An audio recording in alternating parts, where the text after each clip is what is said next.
So இப்போ நம்ம வந்து ஒரு ஹாஸ்னா கிட்ட கொஸ்டின் கேட்க போறோம். ஒருவேளை அந்த கொஸ்டினுக்கு உங்களுக்கும் ஆன்சர் தெரிஞ்சிச்சுன்னா கமெண்ட் செக்ஷன்ல கமெண்ட் பண்ணுங்க. சரியா? இப்போ கேட்போம். ஹாஸ்னா வா. இப்போ நான் கேட்க போற கொஸ்டினுக்கு உனக்கு 50 rupees பெட்டு. 50 rupees bed. ஆமா. சரியா? தெரிஞ்சிச்சுன்னா நீங்களும் கமெண்ட் பண்ணுங்க. ஓகே, ஸ்டார்ட் பண்ணலாமா? ஃபர்ஸ்ட் ஒரு பஸ்ல 22 passengers இருந்தாங்களாம். ஓகே.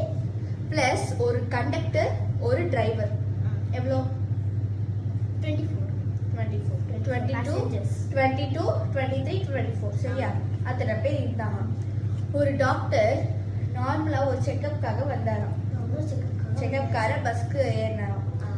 அப்போ செக் பண்ணி பார்த்தப்போ 27 ஹார்ட் பீட்ஸ் கேட்டுச்சான். எப்படி? அது எப்படி? டாக்டர் தான் வந்தாரு, அவருக்கு என்ன 2 heart beat? 3 4 5 6 7 8 9 10. your time over. சரியா? இப்போ 20 எவ்வளோ பேசஞ்சர்ஸ் இருந்தாங்க? 24 passengers. 24 passengers இருந்தாங்க. பிளஸ் ஒரு டாக்டர் ஏறினாரா? 25 passengers. அப்போ 26 27 எப்படி வந்துச்சுன்னா 2 ஆன்ட்டி பிரெக்னெண்டா இருந்தாங்களாம்.